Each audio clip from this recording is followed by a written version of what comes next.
Hello, everybody. This is Robert Hollis, and the title for today is Your Owner's Manual. Your Owner's Manual. So we'll wait for Facebook to go ahead and populate. Thank you, Facebook. Send it out to everyone. I appreciate you. And we'll get started. I always start give it just a minute to click on, and we'll go ahead and get started. Okay, Mr. Bill Shoemaker. Appreciate you, brother. Hi, my lovely wife, Terry. Thank you. Hey, Kai. Wonderful day. Wonderful day. Hey, Eric, how are you? Great to have you on here. Hi, Craig. Did you get my message? Let me see. Hi, Angela. Hi, Peter. Hi, Crystal. Great people. D-Lynn. Hi, Lisa. Hi, Linda. Haven't seen Lisa on here for a while. Hi, Mary. Hi, Angela. John. I think I said those names, but I just scrolled up quick to not miss anybody. Hi, Deborah. So we're a minute in. We'll go ahead and get started. So again, the title for this is Your Owner's Manual. Your Owner's Manual. So the first question I want each and every one of you to basically say is, did you guys get an owner's manual when you were born? As soon as you could read, the first thing that you got was an owner's manual to life. Did you guys get that one? No? I didn't get one. I didn't get one. Kai's like, no. Hi, Ola, how you doing? So here's something that I want to really express in this video is we only can do what we believe we can do. I'll say that again. We only can do what we believe that we can do. And so we're sort of a product of our environment. So if you hear of any really, really successful books, and I'm going to go ahead and post this in here. So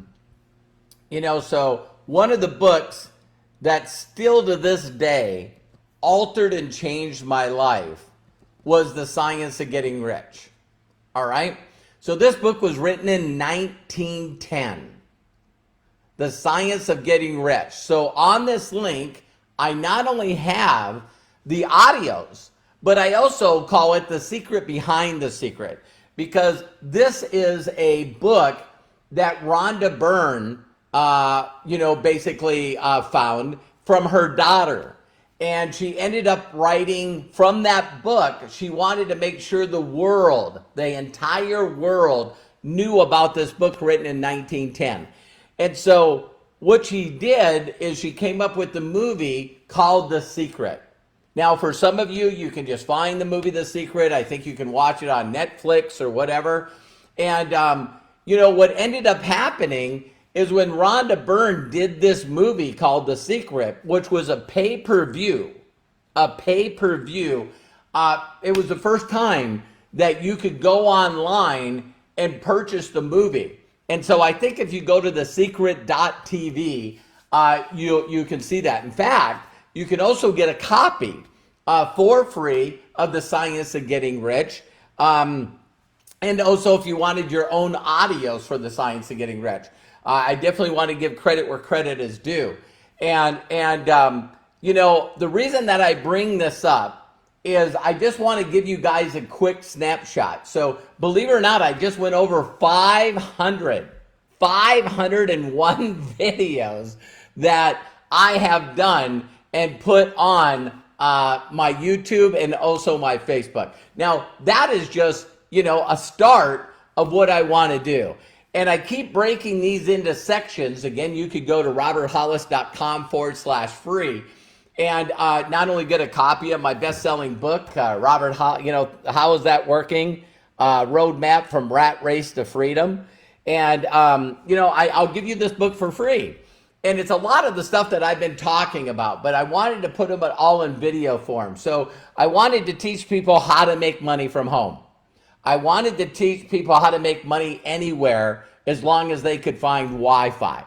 I wanted to teach people how to build a residual income. I wanted to teach people how to build leverage. so they have freedom and lifestyle. And I've poured out everything that I know in teaching people on how to do that. Now that I know that everything that I know is at roberthollis.com/free, now it's the next step. The next step is, to get rid of the stinking thinking. All right? So, the way I was brought up is, first of all, just really quickly, is when I first started going to school, that I found out that I was special. Now, for some of you, you already know that you're special. I mean, I should have known I was special. But one of the things that they would do is show me these cards, right? And they'd ask me to, enunciate or pronounce the sound. And they held up the TH sound, and I would go, guess like a snake or whatever. That's SH. That's funny. But I would do that. Then they would show me a card that said the. And they say, what does this say? And I said, thumb. No, I said the. Then they would show me up a word showing me the word thumb, and I would say tum. When I look at words, it not only scrambles the letters, but it also sometimes misses out a letter. Now, get this. They said that I was special. I needed to go to a speech therapist. But now I get to hang around with the special kids. I'm just a little learning disabled, right? And I just thought it was funny. It's like, hey, I don't care. I don't care. You know what I mean? And funny, ride the short bus. Now I had to walk or drive a bike to school. But one of the things that was really unique back then is I knew immediately, and I don't know why I knew immediately, that maybe a career as a professional. See, these are things that I got taught, So the thoughts of me getting good enough grades to go to college, and for me to think that I could be a professional like an accountant or a lawyer or a doctor, I wasn't the sharpest tool in the shed. I didn't find out till after I was 30 years old that someone said to me, because they heard me say something differently. I'll tell you what it was. And this motorcycle pulled up and just had Harley Davidson. It was incredible. Owned by a billionaire, Phil Fisher. And so when he pulled up with his partner, I said, wow, those are amazing light metal wheels. Those are amazing light metal wheels. And the guy that I knew at that time, Doug Mascari, which at that time was the smartest. I used to call him the smartest person that I ever met in the world until I met Josh Wagle with MDC. Just a genius, invented a bunch of stuff that is at Abcock Center and, so whatever, right? But he said to me, as he looked at me and he said to me, so how many letters? Is it 5 or 7? And I go, what are you talking about? And he said, how many letters before it starts to scramble? 5 or 7? And I went, anything after 5. And he goes, you're dyslexic. Get this, you guys. Never even heard the word. Never heard the word. So instead of trying to say aluminum, instead of trying to say that, I would just say light metal wheels or light metal intake, or you're drinking pop out of a light metal can. And this guy changed my life. That's what I want to do for you. That's what I want to do for you. So listen, the first thing he did is he said, let me show you something. And he pulled out a book called the dictionary. I was like, what are you talking about? He goes, Robert, listen, do you understand what syllables are? And I go, I don't remember. How many of you are willing to say that not only didn't you get an owner's manual, but your parents didn't get an owner's manual? And your parents didn't get an owner's manual. Did your teachers get an owner's manual? Did the people that you learned from church get an owner's manual? So no one's got an owner's manual, and we're just doing our best. So let me say this first. It's not your fault. It's not your fault. In fact, you should be patting yourself on the back for doing as well as you're doing with the limited knowledge that you have. So just reach up and pat yourself on the back. Go, man, Robert, you were able to get this far. Craig, Chris, Linda, Angela, Amy, Nicholas, Gwen. Gwen, always love to have you on here. Craig, Eric, Nicholas, Dee Dee, all the people that are on here. It's like, congratulations on getting this far with as little knowledge as you have. You shouldn't be mad at yourself. You should be proud of yourself. You're a winner. You're a miracle. So now, going on with the story, he turned around and opened up the dictionary, and he opened it up to aluminum. And he grabbed a business card. Every time I tell this story, it sort of chokes me up a little bit. Funny, I was looking for a business card. There we go. Okay. And he took a business card, right? And he said, Robert, in the dictionary, these are syllables. You told me it was 5. And he took that card and he showed me the syllables. And he said, Robert, can you say this? And I said, oh. He said, what about this one? He slid it over and covered up the other side. I said, loom. He goes, what about this? He goes, Robert, I want you to say each syllable slowly. Aluminum. You guys, I started crying. I have never, ever heard that word ever come out of my mouth. He goes, Robert, after you break it down into syllables, just pick up the speed. Practice. Wow. That would be a whole different video. So before, I was ignorant. Ignorant means you don't know that you don't know. So instead of letting people know that I had a weakness, didn't like asking for help throughout my whole life, sort of, just doing my thing, staying in my lane. I meet someone that helped me shift my mindset, a paradigm shift.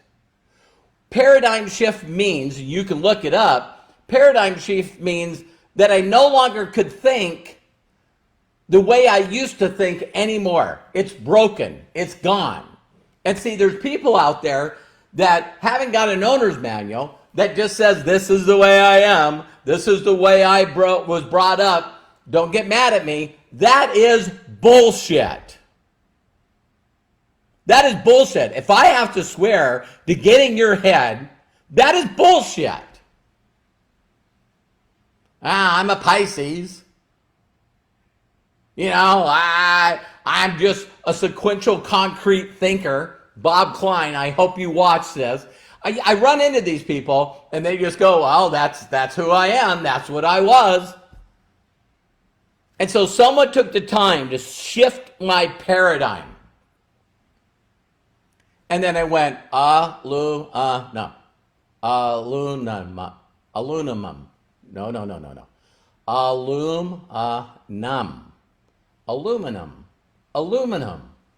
Aluminum. Every hair on my body is up right now, and I gotta stop because no one, listen to me.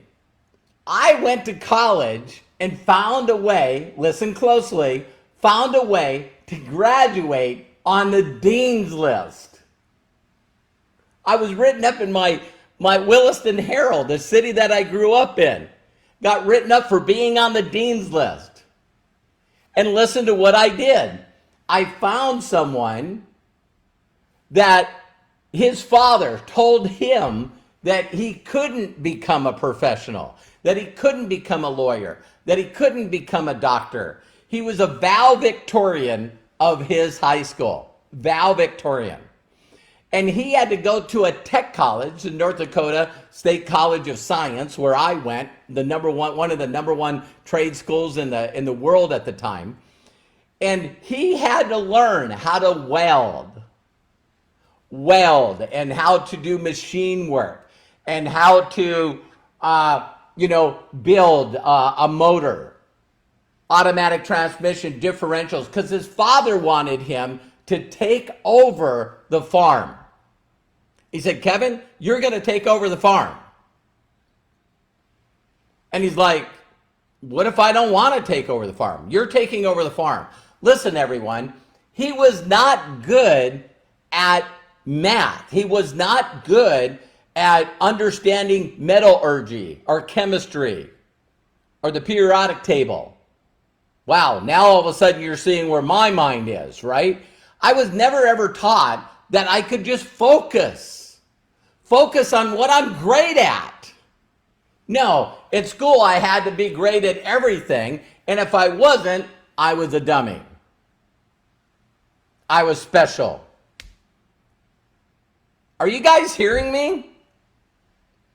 So you gotta change your thinking. You gotta get rid of your negative limiting beliefs. You gotta get breakthroughs so you don't think like that anymore. So what I did is I went to him and I said, hey, listen, here's my ID. Why don't you go take the classes like English and I forget all the ones I knew what I was good at, but I didn't know what, the other stuff. He went and took the test, the challenge test for me, and aced the classes that I wasn't good at. And in return, I did the projects for him in the classes that he didn't want to do. And Kevin, man, I love you, man. He was at our wedding. Just an incredible guy. And it was just funny that, you don't have to be good at everything. That's my point. See, I was taught that you had to be good at everything. So I graduated at the top of my class in automotive engineering, ASE, automotive master technician. I ran into some incredible teachers, and that's how I did it. So now going back to your owner's manual, all of a sudden I started reaching out and finding people that would say things to me that I didn't ever think about. I hadn't heard the word entrepreneur, another word I needed to learn how to say. Still don't know how to spell it. You want to hear something funny and then I'll get off of it? If you jumble up letters, then when you put it in Google to see if it's spelled correctly, it doesn't bring up the right word because you still mess up the letters. So, I always say, hey, entrepreneur. No, how would you like to make money for yourself but not by yourself? What if other people will teach you and you'll get there? So I always would find people that I could learn from, and they would teach me things, right? And so all of a sudden, I'll never forget, I get hurt on workman's comp. I'm out here in California, being a mechanic and working on professional race cars and driving them and building them. And everything was great until I got hurt. And then when I got on workman's comp, I listened to someone else say something negative to me, and I believed it. So I believed Mrs. Brynjolfsson, shame on you. She was my third grade teacher. She told me that, she said, Bobby, you're never going to amount to anything. She was wrong. You know, so I couldn't pay attention.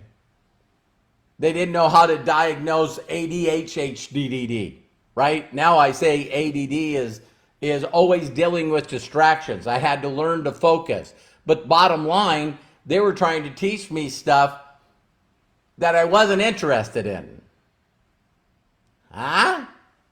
So there it is. So now all of a sudden I become a mechanic. Why? Because one person said to me, my uncle said, nice, one day he'll hopefully see this video. I give him credit all the time. But he looked at me and he said, Bobby, you're really good with your hands.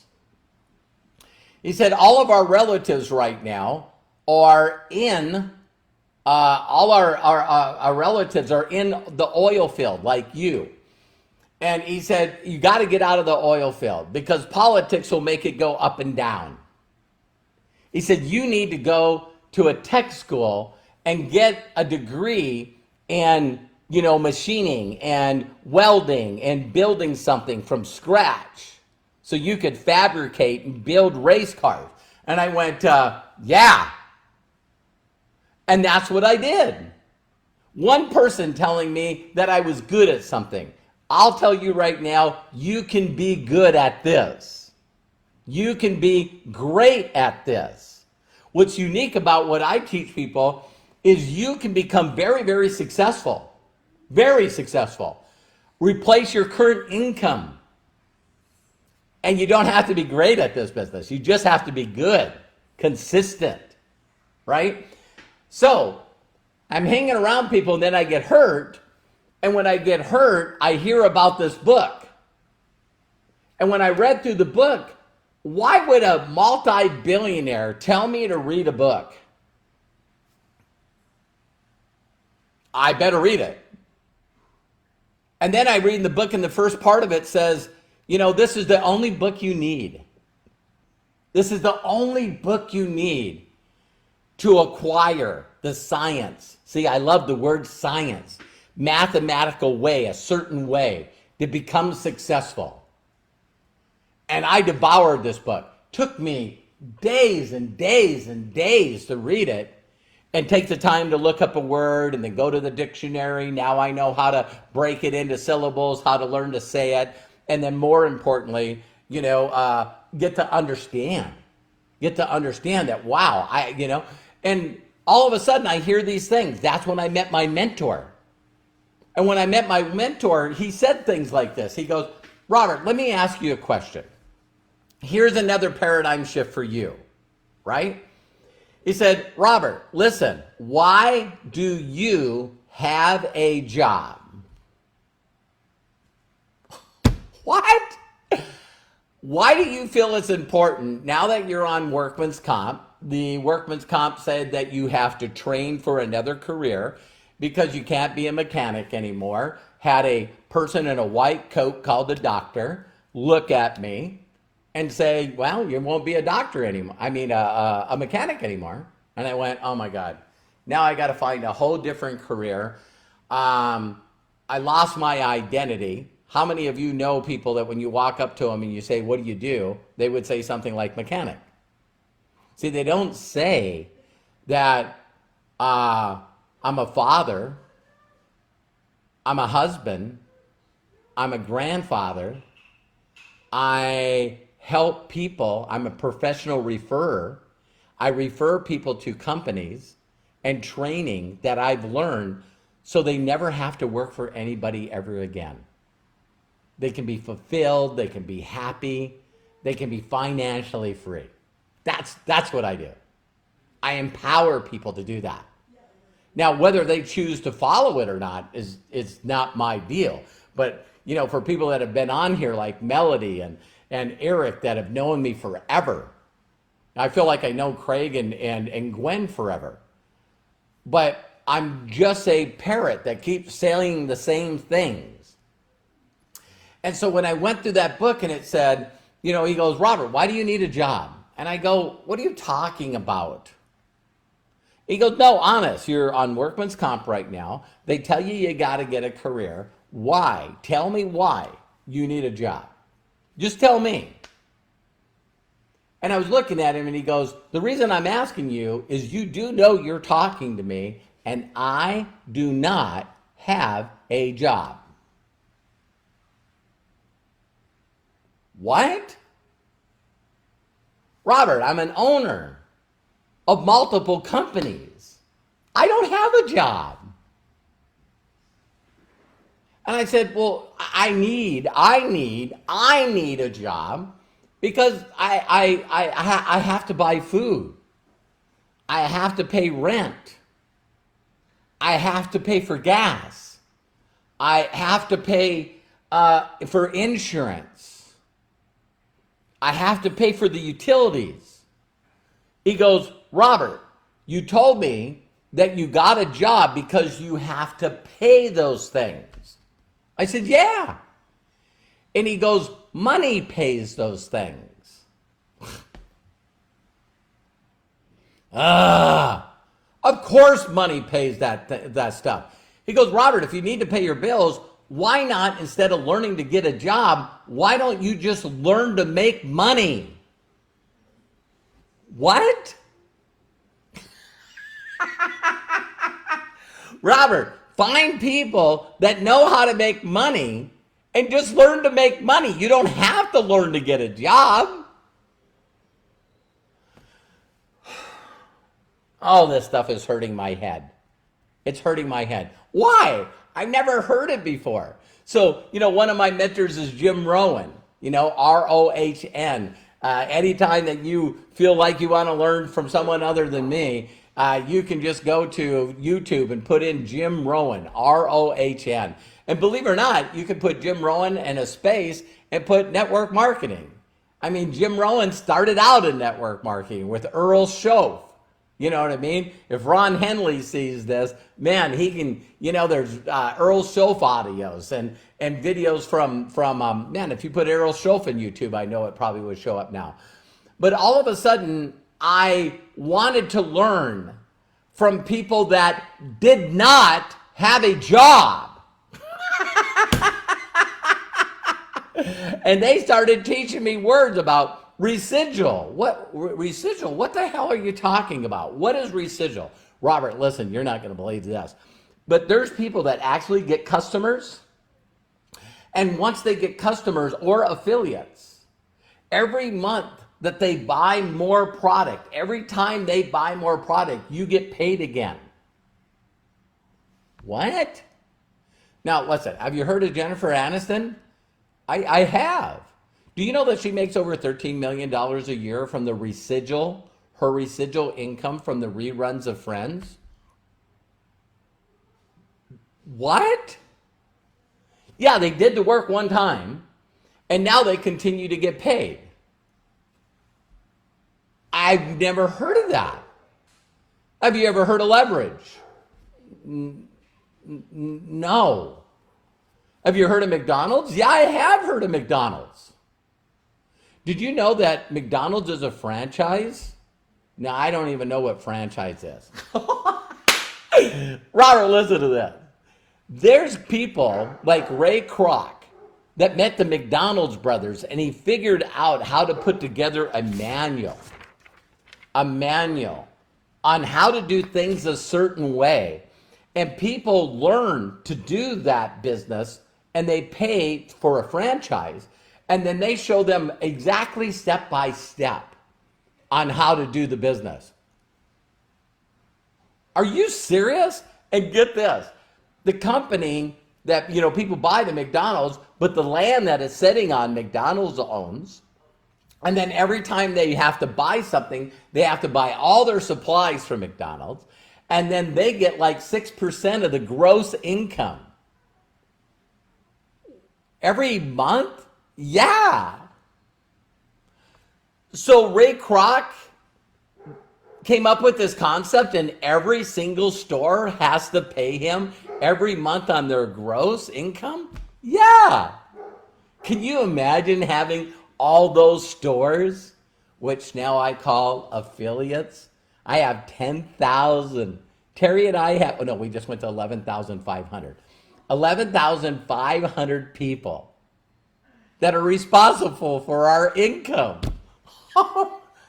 My God, freedom, lifestyle, way above average income. Make more a month than the average person in America makes a year. Wow. I didn't know any of this stuff, you guys. I didn't know any of this stuff. So I had people switch paradigms in my head. And I'm going like, well, doesn't it cost money? What are you talking about? Don't you need money to make money? Who'd you hear that from?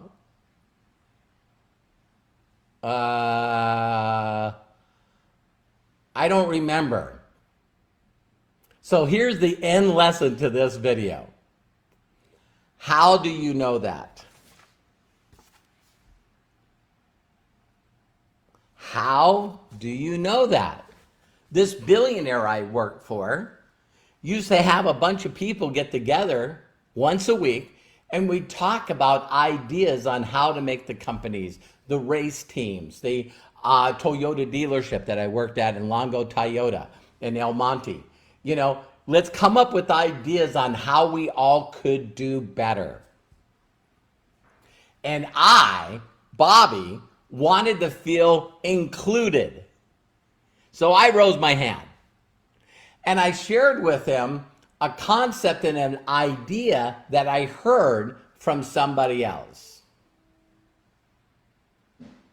And he said, Bobby, how do you know that? And I seen a couple of people look at me like, and look around like, oh my God, here it comes. And I go, excuse me, sir? He says, how do you know that? And I go, how do I know that? Well, I overheard this guy and another team of mechanics, a crew chief, talking about it. He says, okay, so how do you know that it's fact?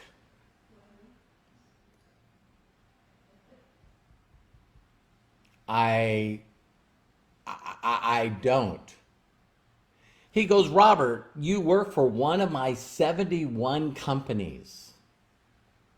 I employ hundreds of thousands of people. The people that drive the cars that you work on are husbands and fathers and grandfathers. They all get paid because of our ability to win and do great at a race. And this employs hundreds of people. You don't know where the idea came from, and you didn't research to see if it's fact? And if I applied what you shared, and it killed one of our drivers. I'm going, what are you talking? What? He goes, it kills one of our drivers. You know, now you have a widow, you have children and grandchildren that don't have a father or a grandfather.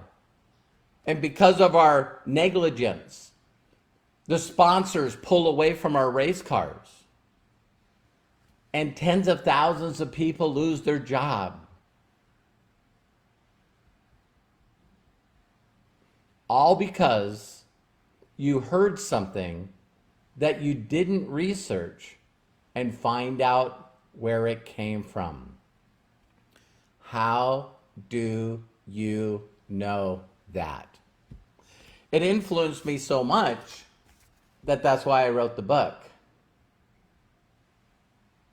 that you can get free at roberthollis.com/free. That day was one of those other points for me where I said, imagine if everybody in the world did this. Imagine if everyone in the world did this. You know, I'm not going to allow that to get in my head because I don't know it's fact. I'm not going to listen to someone that listened to someone that listened to someone that listened to someone that listened to someone. And then I'm going to get excited and then spread it on social media and to everyone I know.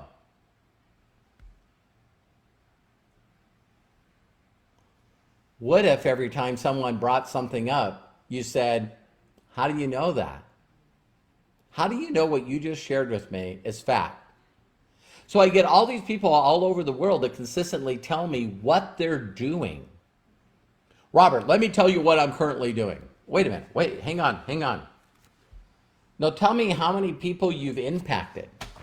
How many people with the knowledge that you got do you currently, I could talk to? I want to talk to 3 references. Give me 3 people that you taught this stuff to, that you learned from somebody through a course or through a book. And you learned that and you taught that to another person that has been able to walk away from their job or get out of debt or save an entire year and go on a vacation. I don't have anything like that. Then why do you feel the need to learn stuff and share it with everyone in the world when you haven't taken the time to take in the information and prove that it works for yourself? Then after it works for yourself, you get your spouse retired, you retired, become debt free, start giving to charities, then you teach other people that stuff. And when you teach other people that stuff, your income increases and their lifestyles changes. So before network marketing, I get into this business. I want to see. The reason that I got involved in this industry is because someone showed me the income they made that month. Last month. They showed me the income they made last month. Then they showed me the income that they helped other people make. This is my guy. Why would I have to learn from anybody else? My mentor Bill would say, if someone shares a great idea with you, just very simply say, can you show me the documentation? Documentationbeatsconversation.com. Show it to me. Show me your last 3 months. I don't want to talk to you unless you show me your last 3 months income. I want to see it. Not only from your back office, I want to see it in your bank account. Nowadays we have Zoom. You can jump on Zoom and you can share with me, log right into your Yellowstone Bank or your Wells Fargo or your Connecticut. You can log right in and show me the deposits that you got for the last 90 days. Show me your record. I'm not doing that. Then shut up! Take a step back, unlearn the stuff that's not making you money. Did you guys hear that? There's people out there all day, every day doing stuff that they don't know where it came from, mixing it all together, coming up with an awful tasting meal or dessert, and then they keep teaching this stuff. Worse yet, they keep doing it. What'd you do? How'd you money? I really didn't make any money last month. So what are you going to do this month? The same thing. The definition of insanity is doing the same thing over and over and over, expecting a different result. Do you know that I heard that from my first mentor? I go, wow, that's a good one. Where'd you hear that? Oh, it's a quote from Albert Einstein. All right, that makes sense. And then I understood that I had this programming. I had all this programming in my head that just kept coming up, and now I need to be a computer. Garbage in, garbage out. Garbage in, garbage out. I started questioning everything I ever learned from anybody. Why do I think that? Is that true? Do I need to carry that on? No.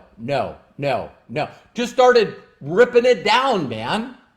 All of a sudden I became a fanatic, obsessed with all the BS that is out there. Before I did this video, I thought of one thing. Do you guys realize, listen to this. We just had a census, a U.S. census done in 2020. a U.S. census. And when they did those census, you can go on Google and see stats from those census. You also can see stats from the IRS. And the average people that are working in America, which is about 50% of the population, out of the people that are, filling out tax forms, getting a 1099, getting a W-2, the average household is 54,000. So what does that 54,000 do? They say you got to go to school and get good grades, then follow it up with maybe college or maybe university, get more years of schooling, and then get a good job. That's what that average is doing.